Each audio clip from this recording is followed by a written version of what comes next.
के हमारे प्रातःकाल की गीता चर्चा के क्रम में 18 अध्याय के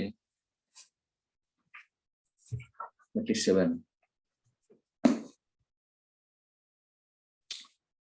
श्रेयान् स्वधर्म विगुणः परधर्मात् स्वनिष्ठितात् स्वभावनियतं कर्म कुर्वन्नाप्नोति किल्बिषम्।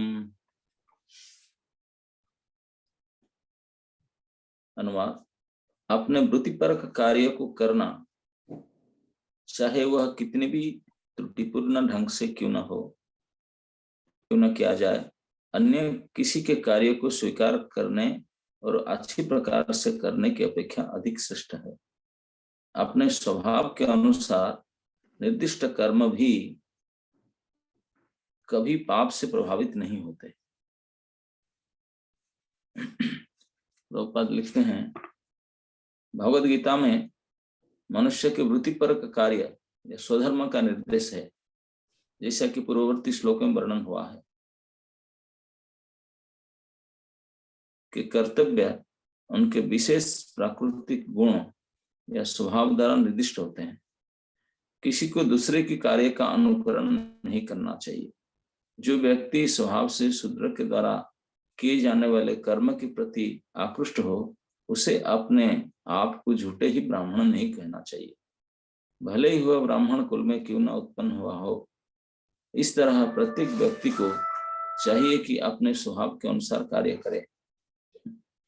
कोई भी कर्म निकृष्ट नहीं है यदि वह परमेश्वर की सेवा के लिए किया जाए। ब्राह्मण का वृत्तिपरक कार्य निश्चित रूप से सात्विक है, लेकिन यदि कोई मनुष्य स्वभाव से सात्विक नहीं है तो उससे ब्राह्मण के वृत्तिपरक कार्य का अनुकरण नहीं करना चाहिए। क्षत्रिय या प्रशासक के लिए अनेक गर्हित बातें हैं। क्षत्रियों को शत्रुओं का वध करने के लिए हिंसक होना पड़ता है और कभी कभी कूटनीति में झूठ भी बोलना पड़ता है। ऐसी हिंसा तथा कपट राजनीतिक मामलों में चलता है, लेकिन क्षत्रिय से यह आशा नहीं किया जाती कि वह अपने वृत्तिपरक कर्तव्य त्याग कर ब्राह्मण के कार्य करने लगे। मनुष्य को चाहिए कि परमेश्वर को प्रसन्न करने के लिए कार्य करे। उदाहरणार्थ, अर्जुन क्षत्रिय था, वह दूसरे पक्ष से युद्ध करने से बच रहा था, लेकिन यदि ऐसा युद्ध भगवान कृष्ण के लिए करना पड़े तो पतन से घबराने की आवश्यकता नहीं है। कभी कभी व्यापारी क्षेत्र में व्यापारी को लाभ कमाने के लिए झूठ बोलना पड़ता है। यदि वह ऐसा नहीं करे तो उसे लाभ नहीं हो सकता। कभी कभी व्यापारी कहता है, अरे ग्राहक भाई, मैं आपसे कोई लाभ नहीं ले रहा, लेकिन हमें यह समझना चाहिए कि व्यापारी बिना लाभ के जीवित नहीं रह सकता। अतः यदि व्यापारी यह कहता है कि वह लाभ नहीं ले रहा है तो इसे एक सरल झूठ समझना चाहिए, लेकिन व्यापारी को यह नहीं सोचना चाहिए कि क्योंकि वह ऐसे कार्य में लगा है जिसमें झूठ बोलना आवश्यक है, अतः उसे इस व्यवसाय वैश्य कर्म को त्याग कर ब्राह्मण की वृत्ति ग्रहण करनी चाहिए। इसकी शास्त्र द्वारा संस्तुति नहीं की गई। चाहे कोई क्षत्रिय हो, वैश्य हो या शूद्र, यदि वह इस कार्य से भगवान की सेवा करता है तो कोई आपत्ति नहीं है। कभी कभी विभिन्न यज्ञों का संपादन करने समय ब्राह्मण को भी पशुओं की हत्या करना होती है, क्योंकि इन अनुष्ठान में पशु की बलि देना होती है। इसी प्रकार यदि क्षत्रिय अपने कार्य में लगकर शत्रु का वध करता है तो उस पर पाप नहीं चढ़ता। तृतीय अध्याय में इस बातों की स्पष्ट विस्तृत व्याख्या हो चुकी है। हर मनुष्य को यज्ञ के लिए अथवा भगवान विष्णु के लिए कार्य करना चाहिए। निजी इंद्रिय तृप्ति के लिए किया गया कोई भी कार्य बंधन का निष्कर्ष यह निकला कि मनुष्य को चाहिए कि अपने द्वारा अर्जित विशेष गुण के अनुसार कार्य में प्रवृत्त हो और परमेश्वर की सेवा करने के लिए ही कार्य करने का निश्चय करे। तो श्रेयान् स्वधर्म विगुणः, भगवान यहाँ श्रेय शब्द को उदाहरण कहते हैं कि अभी तक जितना मैंने वर्ण और आश्रम, ये जो स्वधर्म को वर्ण धर्म मानना पड़ेगा। अपनी वर्ण और आश्रम के अनुसार जो नियत कर्म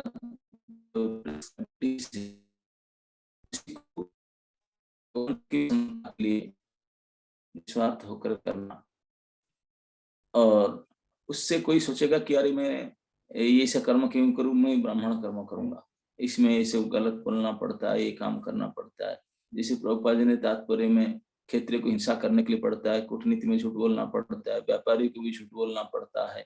बोले ये सब सरल झूठे सहज उनके काम के लिए आवश्यकता होता है, इतने अलाउड है, इनके विहित कार्य में लिया जाता है।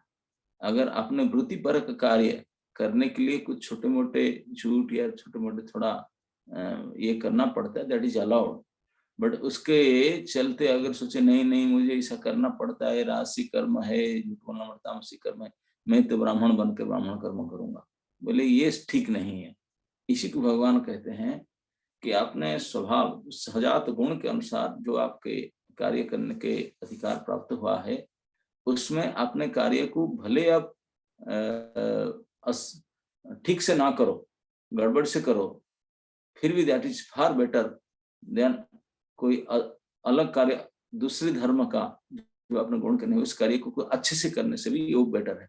से स्वधर्म विगुणा पर धर्मात अनिष्ठता, स्वधर्म को ठीक से भी ना करो फिर भी एक बेटर है दूसरे धर्म को ठीक से पालन करने से, यही भगवान का कहना है। और दूसरे स्वभाव कहते हैं स्वभाव नियतम करो पूर्व नाम, आपने अपने स्वभाव गुण के अधिकार जो प्राप्त कर्म को अगर आप करोगे तो उसमें पाप भी नहीं लगेगा, है ना। लेकिन दूसरे धर्म को अच्छे तरह से करने पर भी दोष लगता है। यहाँ यह विचारणीय है कि स्वधर्म शब्द का तात्पर्य वर्णाश्रम धर्म से, यही वर्तमान श्लोक का विचार का अवलंबन किया जाएगा। लेकिन स्वधर्म के तात्पर्य जब आत्मधर्म होता है, आत्मधर्म मतलब भगवान की भक्ति, आत्मा का धर्म तो भगवान की भक्ति है, तो यह नियम लग जाएगा सर्वधर्मान परित्यज्य। फिर भक्ति के लिए कुछ भी त्याग करके भक्ति किया जा सकता है, क्योंकि इस अनुसार जो स्वधर्म या आत्मधर्म और जो भक्ति है, तो उसके अलावा बाकी जितने कर्म है सब परधर्म हो जाए। देह आदि के प्राण में जो धर्म है सो परधर्म होगा, आत्मा होगा स्वधर्म। तो जब तक ये योग्यता प्राप्त नहीं होता कि हम आत्मधर्म करें, तब तक ये वर्णाश्रम धर्म का लागू रहेगा। तो ये भागवत में ऐसा श्लोक आया है, तावत कर्माणि कुर्वन्ति न निर्विद्येत जावता मत कथा श्रवणादो वा श्रद्धा जावन न जायते। उसका मतलब है जब तक भगवान में इस प्रकार के श्रद्धा उत्पन्न ना हो, भगवान की कथा श्रवण आदि में निष्ठा जागृत ना हो, तब तक आपका कर्म करने में अधिकार है। तावत कर्माणि कुर्वन्ति, उसमें त्याग मत करो, उसे छोड़ करके दूसरे मत जाओ, क्योंकि अभी तक आपका जो अधिकार प्राप्त नहीं हुआ। उत्तम रूप से अनुष्ठित परधर्म की अपेक्षा अनुत्तम रूप से या असम्यक रूप से अनुष्ठित स्वधर्म भी श्रेयस्कर है, क्योंकि स्वभाव विहित कर्म का नाम ही स्वधर्म है। यदि स्वधर्म कभी कभी ठीक से अनुष्ठित ना भी हो तो भी इससे सर्वकालिक उपकार होता है। स्वभाव विहित कर्म के कर्म को करने से किसी पाप का होने का संभावना नहीं रहती। तो हमारे आचार्य लोग इसे समझाते हैं कि आपने जो स्वभाव अर्जित गुण द्वारा जो हम कर्म करेंगे और उसको ठीक से ना भी करे तो बेटर है, उसमें पाप नहीं लगेगा। लेकिन दूसरे धर्म को हम कितने बढ़िया से भी करें, हमारे स्वभाव के साथ मैच नहीं करता अगर वो, तो उसमें दोष लगेगा। और आचार्य समझाते हैं कि ये भगवान जो स्वधर्म को महान माने कि उसमें पाप नहीं रहता, ये भक्ति धर्म के हिसाब से अलग अर्थ होगा और वर्ण धर्म के हिसाब से अलग होगा। जैसे स्वाभाविक गुण हमारा जो वर्ण और आश्रम के हिसाब से है उसके अनुसार हम काम करें और भगवान को सेवा करें, ठीक है। लेकिन जब कोई किसी का अधिकार प्राप्त हुआ भक्ति करने में, फिर आत्मधर्म में लगना चाहता है, तो फिर उसके लिए तो सब कुछ त्याग करके भक्ति करना चाहिए। उसके लिए बाकी सब परधर्म हो जाएगा, स्वधर्म केवल आत्म भक्ति होगा। लेकिन ये भक्ति को कोई भी स्टार्ट नहीं कर सकता जब तक उनका योग्यता प्राप्त न हो। भगवान में ऐसे निष्ठा, भगवान के श्रवण आदि में रुचि ऐसे ना हो, फिर बोलवा में भक्ति ऐसे नहीं हो सकता। हर चीज के लिए योग्यता आवश्यकता है, तो भगवत भक्ति लिए भी योग्यता आवश्यकता है। भगवान ने भागवत में बताया, तावत कर्माणि कुर्वन्ति, तब तक काम में रुचि रहो, वर्ण संभव काम करते हो, जब तक भगवान में इस प्रकार निष्ठा या भगवान की कथा श्रवण में रुचि नहीं आ जाए, तब तक कर्म निष्ठा रहना चाहिए। भगवत निष्ठा आ जाए, निर्विद्य आ जाए, कर्म से वैराग्य आ जाए, तब फिर भक्ति स्वधर्म होगा, तो बाकी सब परधर्म हो जाए। इस प्रकार से भगवान अपने वृत्ति परक कार्य को करने के लिए प्रोत्साहन देते हैं। बोले इसी करे, इसमें दोष नहीं लगेगा, पाप नहीं, पाप कोई पाप कोई दोष नहीं लगेगा। भले आप ठीक से नहीं कर पा रहे, कोई बात नहीं, लेकिन आपके अपने काम करो। क्षत्रिय अपने काम करे, ब्राह्मण अपने काम करे, वैश्य अपने काम करे, कोई अपने छोड़ करके नहीं हम अपग्रेड हो जाके मुझे नहीं अपग्रेडेशन जरूरत नहीं। कोई काम, कोई भी किसी प्रकार का काम गर्हित नहीं है, सब काम भगवान के लिए है। जो भगवान के लिए काम करते हैं वो श्रेष्ठ है। कोई झाड़ूदार अगर मंदिर को झाड़ू लगाता है और कोई पुजारी पूजा करता है, भगवान दोनों को सेम मानते हैं, दोनों ही भगवत कर्म है। तो इसलिए अपने स्वभाव से जो शूद्र है वो नहीं बोलना चाहिए कि नहीं ब्राह्मण बनना चाहूंगा, नहीं, तरह रहो। तो इसके द्वारा ही भगवत को उपासना करके आप अपने जीवन की सिद्धि को प्राप्त कर सकते हैं। हरे Krishna. Thank you, Maharaj. Thank you so much. Yes, anybody with a question? Ish? हरे कृष्ण गुरुनाथ दंडवत प्रणाम लोटस फीट। महाराज आपने बताया कि जब कोई आवाज कम कर सकते हैं, जब कोई अपने धर्म में अपना कार्य करता है तो उसको उसका पाप नहीं लगता है, सिंफुल रिएक्शन नहीं आती है। इसका मतलब क्या है महाराज? इसका मतलब है अपने स्वभाव के अनुसार। जैसे एक उदाहरण दिया ना, प्रभुपाद ने लिखे हैं कि कोई बिजनेसमैन है और व्यापार करने के लिए थोड़ा झूठ बोलना पड़ता है, तो दैट इज अलाउड, इसमें दोष नहीं लगेगा। क्षत्रिय को दूसरे को मारना पड़ता है, वध करने पर भी हिंसा करना पड़ता है, उसमें दोष नहीं लगता। लेकिन क्षत्रिय इस काम करने नहीं, मुझे दूसरे को मारना पड़ता है, हिंसा करना पड़ता है, गाली देना पड़ता है, मैं छोड़ ब्राह्मण बनूंगा, बोले ये दुष्कारक है। अगर यस, अगर दूसरे धर्म के लोग करेंगे दूसरे का धर्म तो पाप लगेगा। अगर हाँ, जो आपके योग्यता नहीं है, आपके अधिकार नहीं है, लेकिन आप अपने को बड़ा मानने के लिए दूसरा कर्म करना चाहते, तो ये गलत है, दोष लगेगा। Thank you.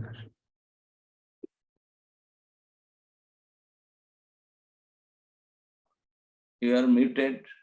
Any more questions? No questions today? Yes, Sarang. हरे कृष्ण महाराज, मैं ये सोच रहा था कि अगर भगवान कह रहे हैं कि कोई इंसान अपने नेचर के हिसाब से जो काम करता है उससे अगर वो ढंग से ना भी कर पाए और वो किसी और के नेचर, किसी और वर्ण का काम करे, चाहे वो परफेक्टली भी करे, तो भी ये सही नहीं है। तो ऐसा होता भी है कि अगर किसी का साइकोफिजिकल नेचर किसी काम का है, तो वो तो उसे ढंग से ही कर पाएगा ना। और अगर किसी और के वर्ण के लिए अगर उसका साइकोफिजिकल नेचर नहीं है तो वो उसे परफेक्टली कर भी कैसे पाएगा? मतलब मैं सोच रहा हूँ ऐसा कोई एग्जांपल है जो उल्टा हो। हाँ, कभी कभी लोगों को चाहते हैं, अपने विचार होता है कि मैं क्यों ऐसे नीचे वर्ण में रहूंगा, नीचे कर्म में, I want to be upgrade myself, मैं ब्राह्मण बन जाऊंगा, मैं ये बन जाऊंगा, सोच करके और दूसरे को इमिटेट करके उसको बढ़िया से करना चाहते हैं। बोलते हैं ये करना भी ठीक नहीं है, उनके लिए दोष करें। प्रभुपाद जी जाऊंगा लिखा ना, जो जिनका स्वभाव शूद्र प्रकार है काम करने का, वो अगर अपने को जनेऊ पहनकर ब्राह्मण बनाएगा, ब्राह्मण बनेगा, दैट इज नॉट गुड। है ना। भले 3 टाइम बैठ करके ध्यान लगा के आंख बंद करके गायत्री भी करे, बोलते हैं that is not good for him. उनके साइकोफिजिकल नेचर जो है उसी के अनुसार काम करना चाहिए। एंड महाराज आज के पर्पट में मैंने रीड किया तो वो थोड़ा सा परप्लेक्स्ड कि ऐसा होता है कि जैसे कृष्णा कॉन्शियसनेस अगर फॉलो करते हैं ना, तो वैसे मन में से इंड्यूस होता है कि हमेशा ऑनेस्ट रहना चाहिए, हमेशा ट्रुथफुल रहना चाहिए। But Yes. ऐसा भी होता है कि अगर आपको बिजनेस करना है and if you want to do business for Krishna, then for profit you are sanctioned to lie, मतलब Yes, फिर- yes. To अच्छा, some extent, not always. To some extent, you can. Okay, अच्छा, Yes, yes. ठीक है, thank you Maharaj. Yes, Sucharita Mataji. हरे कृष्ण महाराज जी, प्रणाम जी। महाराज जी, जैसे जो स्त्रियां हैं तो उनका धर्म है घर को क्लीन करके रखना, तो उसमें भी बहुत हिंसा होती है, जीव हिंसा। जैसे जाले वाले पड़ गए तो स्पाइडर्स आ जाते हैं घर में, या कभी कॉकरोचेस, कुछ इंसेक्ट्स आ जाते हैं, तो जी जी। तो वो अलाउड है क्या उनको मार देना? यही तो है, स्त्री धर्म में है कि गृहोपकरण, घर को, हाउस कोर्स जो है इसको क्लीन रखना, वस्त्र आदि साफ कर रखना, पूजा ये सब पूजा उपकरण को साफ कर रखना, उसके लिए थोड़ा बहुत जो कुछ करना पड़ता है, दिस इज अलाउड। लेकिन उसको नहीं मैं कीड़ा पकड़ा मर जाएंगे, मैं साफ नहीं करूंगी, तो ये ठीक नहीं है। आपको साफ कर रखना। ऐसे साफ करने से कीड़े मकोड़े आएंगे नहीं, साफ नहीं करते हैं इसीलिए सब आते हैं गंदे रखने से। अगर डेली क्लीन करेंगे तो हो नहीं सकता, तो अगर डेली क्लीन में भी थोड़ा बहुत कुछ करना पड़ता है, दैट इज अलाउड। और आपने कहा कि जब आत्म धर्म पे आ जाते हाँ, हैं तो धर्म का मैं इसलिए कहा, ये भक्तिविनोद ठाकुर का उक्ति है। वो कहते हैं कि जब भी कोई अधिकार प्राप्त किया, भगवत कथा के प्रति उनका प्रगाढ़ रुचि उत्पन्न हुआ और भगवत कर्म के लिए किया और दूसरे कर्म में उनको विरक्ति भाव आ गया, तब फिर बोलते हैं कि वो उनके लिए स्वधर्म हो जाएगा भक्ति, आत्मधर्म, और बाकी सारे कर्म परधर्म हो जाएगा। जिसमें भगवान अंत में कहेंगे सर्वधर्मान परित्यज्य, तो इसमें वर्ण प्रण आश्रम सब छूट जाएगा। जो भगवान की शरणागति में जो निश्चित हो गया भगवान के जीवन जान करके, तो फिर उसके लिए बाकी सब काम है, सामाजिक सांसारिक वर्ण आश्रम सब परधर्म में आ जाएगा। उनके लिए स्वधर्म होगा केवल भगवान की भक्ति। ये अधिकार प्राप्त होने से फिर ये स्वधर्म माना जाएगा, फिर स्वधर्म के अनुसार काम करें। लेकिन जब तक हमारा इस प्रकार अधिकार नहीं हुआ, तब हम लोग इसको इमिटेट नहीं करना चाहिए, अपना प्रवृत्ति के। और महाराज जी, फिर ये अधिकार देगा कौन? खुद से तो नहीं डिसाइड कर? ये अधिकार आप स्वयं को पता चल जाएगा। इसमें जो श्लोक में बताया गया कि तावत कर्माणि कुर्वन्ति यावत निर्वेद, निर्वेद मतलब पूर्ण वैराग्य। आपको और अच्छा खाने में, अच्छी जगह में रहने में, अच्छे कहने में मन नहीं लगता, कोई सुख, शारीरिक सुख पाने में बिल्कुल मन नहीं लगता, और भगवत कथा में इतने रुचि आ गया कि अगर आपको बिना खाए पिए 2 दिन अगर सुनने पड़े, इसमें रस आता है। तो ये जो स्थिति है, ये इसको बोलते हैं, इस स्थिति में फिर आपने स्वधर्म परिवर्तन कर सकते हैं। यही सिम्टम्स है उसका। भगवान ने 2 लक्षण दिए हैं, एक तो संसारिक सुख से वैराग्य, दूसरा भगवत कथा में रुचि। ये 2 लक्षण जिसका पास आ गया, तब फिर माना गया कि उनका अभी वर्ण धर्म, ये सब समाज धर्म से ऊपर उठ गया, उनके लिए स्वधर्म होगा भक्ति, और बाकी सब परधर्म हो जाएंगे। ओके, ये 2 लक्षण को देख करके डिसाइड करेगा कि मैं अभी अधिकार प्राप्त की हूँ या नहीं की हूँ।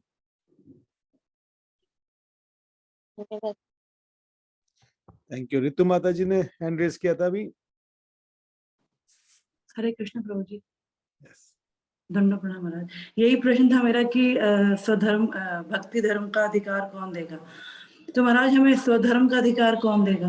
अगर भक्ति धर्म तो मैं स्वधर्म का अधिकार आप लेकर आए, देगा कौन? आपके कई जन्म से जो कर्म के अनुसार जो गुण संस्कार स्वभाव प्राप्त किए, उसी के अनुसार आपका स्वधर्म डिसाइड होता है। आपके नेचर, आपके स्वभाव। जैसे कोई अपने टीचर हो तो अपने स्वधर्म टीचरशिप है, उसी को ठीक से करो। कोई वकील है, उसके लिए वही करेगा। लेकिन ये सब करते हुए भी जो अब शरीर सुख, संसार सुख, परिवार सुख से बिल्कुल विरक्ति भाव जिसका आ गया, एक तो विरक्ति भाव आया नहीं, किसके लिए आया? न भगवान की कथा श्रवण में। ये जो श्लोक में भागवत से दिया गया, मत कथा श्रवणादोवा और संसारिक सुख से निर्वेद, ये दो लक्षण जब आ जाता है तब फिर सभी कर्म परधर्म हो जाता है। उसको परित्याग करके केवल भक्ति धर्म किया जा सकता है, उसमें दोष नहीं लगेगा। नहीं तो जब तक ये स्थिति नहीं आता तब तक आपने जो नेचर है, जो काम आप कर रहे हैं, मान लीजिए जो आपने को, मैं स्वयं में यही हूँ, जिसको इसे मानते तो इसी प्रकार काम करो। ठीक है। ओके।